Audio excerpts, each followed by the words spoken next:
ہم اپنا آج کا سبق شروع کرتے ہیں۔ اعوذ باللہ من الشیطان الرجیم، بسم اللہ الرحمن الرحیم۔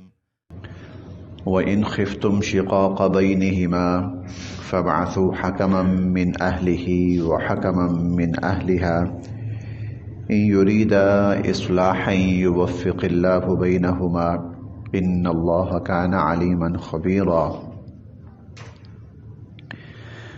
پچھلی آیت میں ہم نے پڑھا تھا کہ اگر عورت مرد کی نافرمانی کی مرتکب ہو رہی ہو اور وہ اس رشتے کو خراب کر رہی ہو اور وہ کسی قسم کے انتشار کا باعث بن رہی ہو، تو اس میں پہلی سٹیج یہ تھی کہ عورت کو سمجھایا جائے۔ فَعِظُوهُنَّ، ان کو پیار محبت سے سمجھاؤ اور ان کو سمجھایا جائے۔ اگر وہ سمجھنے سے سنبھل جاتی ہیں اور وہ جو مسئلہ پیدا ہو رہا ہے وہ ٹھیک ہو جاتا ہے تو بس ٹھیک ہے، اور اگر سمجھانے سے بھی نہیں سمجھتی تو وَاهْجُرُوهُنَّ فِي الْمَضَاجِعِ، پھر یہ ہے کہ مرد اپنا بستر اس سے الگ کر لے۔ ہو سکتا ہے اس طرح تھوڑا سا اس کو سمجھ میں آ جائے۔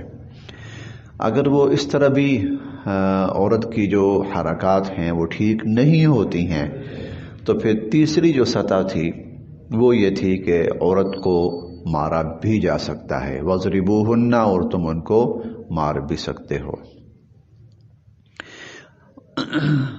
اب اس کے بعد اب یہ جو ہم اگلی آیت پڑھ رہے ہیں یہ اس سے اگلا مرحلہ ہے، اور وہ یہ کہ اگر خدا نخواستہ مار سے بھی مسئلہ حل نہیں ہوا کسی بھی صورت، اور ان کے رشتے کے درمیان دراڑ پڑ رہی ہے اور ان کے درمیان فاصلہ بڑھ رہا ہے، تو پھر مرد اور عورت دونوں طرف سے ایک بڑا کوئی سمجھدار شخص وہ دونوں اکٹھے ہوں، وہ ان دونوں کی بات چیت کو دیکھیں، سنیں، سمجھیں اور ان کے درمیان مصالحت کی کوشش کریں، ان کے درمیان مصالحت کی کوشش کریں تاکہ ان کا یہ جو رشتہ ہے یہ بحال رہے اور یہ رشتہ کسی صورت خراب اور ٹوٹنے نہ پائے۔ یہ آج کے سبق میں ہم پڑھیں گے۔ وَإِن، اور اگر خفتم، تمہیں ڈر ہو، اندیشہ ہو، شقاقا، جدائی کا، معاملات کی خرابی کا، بینہما، ان دونوں کے درمیان۔ وَإِنْ خِفْتُمْ شِقَاقَ بَيْنِهِمَا، اور اگر تمہیں ان دونوں یعنی میاں اور بیوی کے درمیان معاملات کی جدائی کا، معاملات کی خرابی کا، رشتے کی جدائی کا اندیشہ اور خدشہ ہو، فَابْعَثُوا، تو تم مقرر کرو، حَكَمًا، ایک ثالث، من اہلہ، لڑکے والوں کی طرف سے، وَحَكَمًا، اور ایک ثالث، من اہلہا، لڑکی والوں کی طرف سے، یعنی ایک بڑا بزرگ لڑکے والوں کی طرف سے اور ایک کوئی بڑا سمجھدار شخص لڑکی والوں کی طرف سے، دونوں یہ اکٹھے ہوں۔ ان، اگر، یریدا، یہ دونوں چاہیں گے، اصلاحاً، اصلاح، صلح، مصالحت، اگر یہ دونوں صلح مصالحت چاہیں گے، اصلاح چاہیں گے، بہتری چاہیں گے، یوفق، تو یقیناً موافقت پیدا فرما دیں گے، اللہ تعالی، بینہما، میاں بیوی کے درمیان۔ یوفق اللہ بینہما، تو اللہ تعالیٰ ان دونوں کے درمیان یعنی میاں بیوی کے درمیان موافقت پیدا فرما دیں گے۔ ان اللہ، بے شک کہ اللہ تعالیٰ، کانا، ہیں، علیمن جاننے والے، خبیرا باخبر، بے شک اللہ تعالی جاننے والے ہیں اور باخبر ہیں۔ یہاں پر پیچھے ہمارے ملک میں ایک غلط فیصلہ ہوا۔ قرآن کریم تیسرے سٹیج پہ جا کر کہتا ہے، بلکہ چوتھی سٹیج پہ جا کر کہتا ہے کہ خاندان کے بڑے مل بیٹھیں اور مل کے، اور اگر یہ 2 خاندان ہیں تو دونوں خاندانوں کے بڑے مل بیٹھیں اور مل بیٹھ کر اس معاملے کو سلجھائیں۔ کوئی بھی زیادتی کر رہا ہے مرد کی طرف سے یا عورت کی طرف سے، دونوں طرف سے ہو سکتی ہے، تو دونوں فریق مل بیٹھ کر اس معاملے کو سلجھائیں۔ یہ قرآن کریم کا انداز و طرز عمل ہے۔ لیکن ہمارے ہاں کچھ عرصہ پہلے قانون بنا کہ اگر ایسی صورت ہو تو عورت کو چاہیے فوراً پولیس کو فون کرے اور پولیس آ کر مرد کو اٹھا کے لے جائے، وہ آ کر خامن کو اٹھا کر لے جائے۔ چنانچہ ایسے کیس شروع بھی ہوئے۔ لیکن اللہ تعالی کی جو ہے کی جو کوشش ہے اور اللہ تعالیٰ کی جو منشا ہے وہ موافقت ہے، وہ موافقت ہے۔ لیکن یہ جو سٹیپ تھا اس سے موافقت نہیں ہوگی، بلکہ اس سے مکمل رشتہ ٹوٹ جائے گا، انتشار ہوگا۔ اللہ تعالیٰ موافقت چاہتے ہیں، یوفق اللہ بینہما، یہ دونوں کی نیت ٹھیک ہوگی، دونوں مصالحت چاہیں گے تو یوفق اللہ بینہما، اللہ تعالیٰ دونوں کے درمیان موافقت پیدا فرما دیں گے۔ ان اللہ کان علیما خبیرا، بے شک اللہ تعالیٰ جاننے والے ہیں اور خبر رکھنے والے ہیں۔ ہم ایک چیز پہلے بھی پڑھ چکے ہیں میاں بیوی کے رشتے میں، ہن لباس لکم وانتم لباس لہن۔ یہ لفظی ترجمہ تو یہ تھا کہ عورتیں تمہارا لباس ہیں اور تم ان عورتوں کا لباس ہو، لفظی ترجمہ یہ ہے، لیکن اس کا مفہوم یہ ہے کہ تم اپنے معاملات آپس تک رکھو، ایک دوسرے کا پردہ بنو، تم ایک دوسرے کا پردہ بنو، ایک دوسرے کو کے راز کو راز رکھو، ایک دوسرے کی خامی کو اپنے تک رکھو۔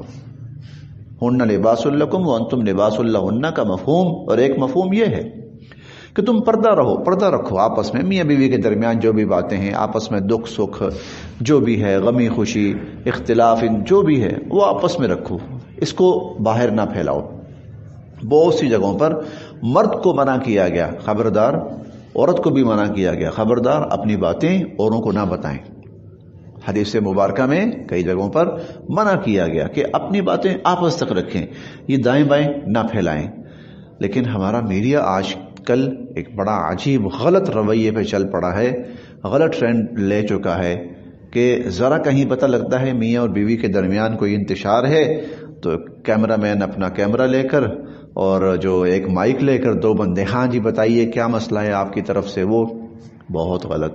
ہاں جی ہم آئیں، ہمارے ناظرین، ہم آپ کو بتاتے ہیں کہ ان کے درمیان کیا بات ہو رہی ہے، خامن کا کیا قصور ہے، بیوی کا کیا قصور ہے، ساری دنیا کے اندر ڈھنڈورا پیٹنا، یہ بالکل غلط ہے۔ یہ قرآن کریم اور احادیث مبارکہ اور دین اسلام کے قطعی خلاف ہے۔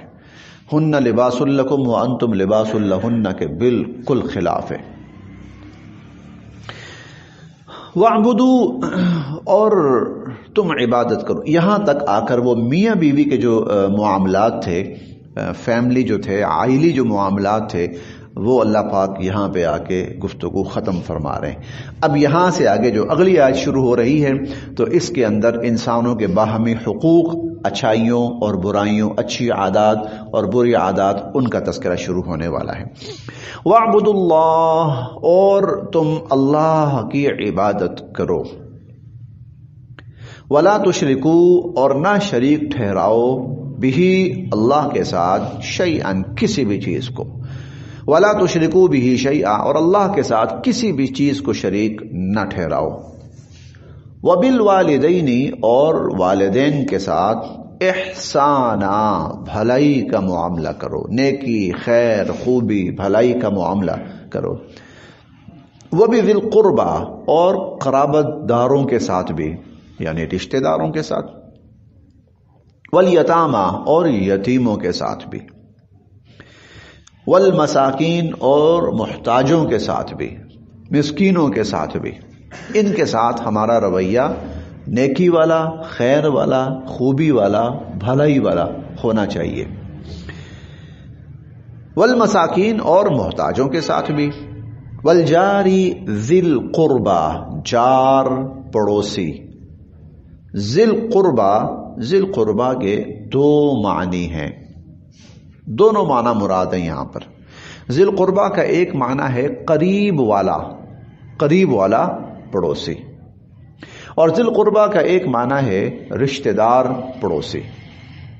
اب اگر وہ رشتہ دار پڑوسی ہے تو اس کا صرف ایک حق نہیں ہے بلکہ اس کے دو حق ہیں، اور وہ دو حق یہ ہیں، ایک تو پڑوسی ہونے کا حق ہے اور ایک رشتہ دار ہونے کا حق ہے۔ اس کے ساتھ ڈبل بھلائی کرو، اس کے ساتھ زیادہ اچھائی کا معاملہ کرو۔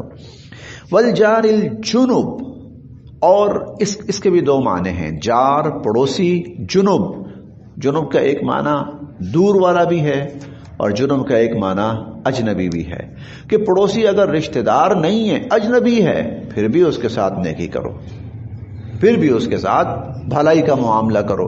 اور دوسرا معنی یہ ہے کہ اگر وہ بالکل تمہارے ساتھ نہیں رہتا، 4 6 8 10 گھر چھوڑ کے رہتا ہے، تو پھر بھی اس کے ساتھ بھلائی کا معاملہ کرو۔ 40 گھروں تک حضور صلی اللہ علیہ وسلم نے پڑوس قرار دیا ہے کہ 40 گھروں تک انسان کا پڑوس ہوتا ہے۔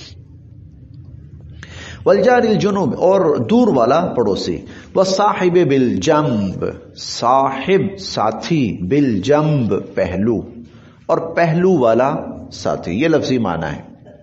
والصاحب بالجنب، اور پہلو والا ساتھی۔ پہلو والے ساتھی سے مراد انسان مختلف مواقع پر انسان کے ارد گرد کوئی نہ کوئی لوگ ہوتے ہیں۔ مثال کے طور پر اگر ہم کہیں سفر کر رہے ہیں تو ہمارے ساتھ جو ساتھی ہے بیٹھا ہوا ہے وہ ہمارا صاحب بالجنب ہے۔ ہم نماز پڑھ رہے ہیں تو ہمارے دائیں اور بائیں جو 2 افراد کھڑے ہوئے نماز پڑھ رہے ہیں وہ ہمارے صاحب بالجنب ہیں۔ اسی طرح بسا اوقات ہم کہیں آفس میں، دفتر میں کام کرتے ہیں، اس آفس اور دفتر میں ہمارے ساتھی ہوتے ہیں دائیں بائیں، یہ صاحب بالجنب ہیں، یہ ہمارے قریب ہمارے ساتھ بیٹھنے والے ساتھی ہوتے ہیں۔ اسی طرح ہم وہ ہیں کلاس میں بیٹھے ہوتے ہیں جس طرح، تو کلاس میں ہمارے ساتھ ساتھی کوئی نہ کوئی دائیں اور بائیں بیٹھا ہوتا ہے، یہ صاحب بالجنب ہیں۔ بسا اوقات انسان سڑک پہ چل رہا ہے، روڈ پہ چل رہا ہے، اس کے ساتھ ساتھ کوئی شخص اور بھی چل رہا ہے، یہ صاحب بالجنب ہوتے ہیں۔ اللہ تعالیٰ نے ان کے ساتھ بھی بھلائی کا معاملہ کرنے کا حکم فرمایا، ان کے ساتھ بھی بہتری بھلائی کا معاملہ کرنے کا حکم فرمایا، یعنی ان کو بھی تکلیف نہ پہنچاؤ۔ مثال کے طور پر اگر ہم کہیں سفر کر رہے ہیں گاڑی میں یا جہاز میں، ہمارے ساتھ ایک ساتھی بیٹھا ہوا ہے، ہمارا دل کر رہا ہے سگریٹ پینے کو، تو ہمیں اس سے پوچھنا چاہیے کہ بھائی آپ کو کوئی پریشانی تو نہیں ہوگی، کیونکہ ہو سکتا ہے وہ الرجی کا مریض ہو، اس کا سانس بند ہونا شروع ہو جائے۔ اسی طرح ہم جب مسجد میں آتے ہیں تو ہمارے دائیں بائیں کچھ لوگ بیٹھے ہوتے ہیں، ہمیں چاہیے اگر ہم کوئی عطر خوشبو لگا کے آتے ہیں تو بہت زیادہ تیز نہ لگائیں، ہو سکتا ہے ان کے لیے تکلیف کا باعث بنے، ان کے لیے کہیں پریشانی کا باعث نہ بنے۔ ہم 2 سیٹوں پر بیٹھے ہوئے ہیں، 2 سیٹیں ہیں، ایک دوسرا ساتھی، ہم اپنا سامان اس طرح رکھتے ہیں کہ ایک اپنی پوری سیٹ، آدھی سیٹ اس کی بھی لے لی، نہیں بھائی، اس کا بھی حق ہے۔ صاحب بالجنب، وہ پہلو والا ساتھی، ہم چل رہے ہیں، ایک ادھر ساتھی چل رہا ہے ایک ادھر، تو یہ آدمی کوئی چیز کھاتا ہے تو بھائی اس کو خیال کرنا چاہیے کہ میں کوئی چھلکا وغیرہ یا کوئی ریپر وغیرہ ایسا نہ پھینکوں کہ جو اس کے لیے تکلیف کا باعث ہو۔ وہ صاحب بالجنب، اللہ تعالیٰ یہاں تک فرما رہے ہیں جو تمہارا پہلو کا ساتھی ہے اس کا بھی خیال کرو۔ اسی لیے آپ دیکھتے ہیں کہ نماز کے اندر سجدے میں بازوؤں کو سمیٹنے کا حکم ہے، جماعت کی صورت میں سمیٹنے کا حکم ہے کہ پھیلانے نہیں ہے بازو، حالانکہ سجدے کا طریقہ یہ ہے کہ بازو باہر نکلے ہونے چاہیے، لیکن جماعت کی صورت میں ان پھیلے ہوئے بازوؤں کو سمیٹنے کا حکم ہے۔ کیوں؟ یہ جو دائیں اور بائیں 2 ساتھی ہیں ان کو تکلیف نہ پہنچے، یہ صاحب بالجنب ہیں۔ وصاحب بالجنب، اور جو تمہارا پہلو کا ساتھی ہے اس کے ساتھ بھی بھلائی کرو، نیکی کرو۔ وابن السبیل، اور مسافروں کے ساتھ بھی، وما اور جو ملکت ایمانکم جو تمہارے ماتحت ہیں ان کے ساتھ بھی نیکی اور بھلائی کرو. ما ملکت ایمانکم دو افراد مراد ہیں. ایک تو اس سے مراد ہیں غلام اور باندی، لیکن چونکہ آج کل اس کا تصور نہیں ہے اسی لیے اب موجودہ وقت میں جو ہمارے ملازمین ہیں، ہمارے ماتحت کام کرنے والے ہیں، وما ملکت ایمانکم ان کے ساتھ بھی بھلائی کرو. ان اللہ بے شک اللہ تعالی لا یحب نہیں پسند فرماتے، لا یحب نہیں پسند فرماتے من کانا جو شخص ہو مختالا متکبر فخورا اور شیخی خورا. جو متکبر اور شیخی خورا ہے اللہ اس کو پسند نہیں فرماتے. متکبر کا مطلب کیا ہے؟ جو کسی کو حق دینے کے لیے تیار نہیں ہے، جو کسی کے ساتھ بھلائی کرنے کے لیے تیار نہیں ہے، جو کسی انسان کو انسان سمجھنے کے لیے تیار نہیں ہے، تو ظاہر ہے وہ ان میں سے کسی کے ساتھ بھی بھلائی نہیں کرے گا، کسی کے ساتھ بھی نیکی نہیں کرے گا. اللہ ایسے شخص کو پسند نہیں فرماتے. الذین جو لوگ یبخلون بخل کرتے ہیں، الذین یبخلون جو لوگ بخل کرتے ہیں، ویأمرون اور حکم دیتے ہیں الناس لوگوں کو بھی بالبخل بخل کا. جو لوگ بخل کرتے ہیں اور لوگوں کو بھی بخل کا حکم دیتے ہیں، وَيَكْتُمُونَ اور چھپاتے ہیں ما جو آتاہم ان کو دیا ہے اللہ نے من فضلہ اپنے فضل سے. وَيَكْتُمُونَ اور وہ چھپاتے ہیں ما آتاہم اللہ جو اللہ نے ان کو دیا ہے من فضلہ اپنے فضل سے. وَأَعْتَدْنَا اور ہم نے تیار کر رکھا ہے للکافرین ایسے کافروں کے لیے عذابا مہینا رسوا کر دینے والا عذاب. عذابا مہینا رسوا کر دینے والا عذاب. یہ بخل اللہ تعالیٰ کے ہاں بہت ناپسندیدہ عادت ہے، اور خاص طور پر یہ بخل اگر اللہ کے احکامات کے سلسلے میں ہو تو یہ اور بھی قابل نفرت عمل ہے. جو لوگ بخل کرتے ہیں، یعنی ایک بخل سے مراد تو یہ ہے کہ جہاں اللہ نے مال خرچ کرنے کا حکم دیا ہے وہاں مال خرچ نہیں کرتے. دوسرا بخل یہ بھی ہے کہ اپنے اہل و عیال کے معاملے کے اندر بھی بڑے ہی بخیل اور کنجوس ہیں حالانکہ وہ صاحب حیثیت ہیں. وَيَأْمُرُونَ النَّاسَ بِالْبُخْلِ اور لوگ اوروں کو بھی بخل کی تلقین کرتے ہیں. وَيَكْتُمُونَ اور جو لوگ چھپاتے ہیں ما آتاہم اللہ جو اللہ نے ان کو دیا ہے من فضلہ اپنے فضل سے. اس سے مراد خاص طور پر دین اسلام اور حضور صلی اللہ علیہ وسلم کے بارے میں جو علامات اور نشانیاں پچھلی کتب میں موجود تھیں، جو لوگ اس حرکت کے مرتکب ہوتے ہیں وَأَعْتَدْنَا اور ہم نے تیار کر رکھا ہے للکافرین ایسے کافروں کے لیے عذابا مہینا رسوا کر دینے والا عذاب. بس یہاں تک.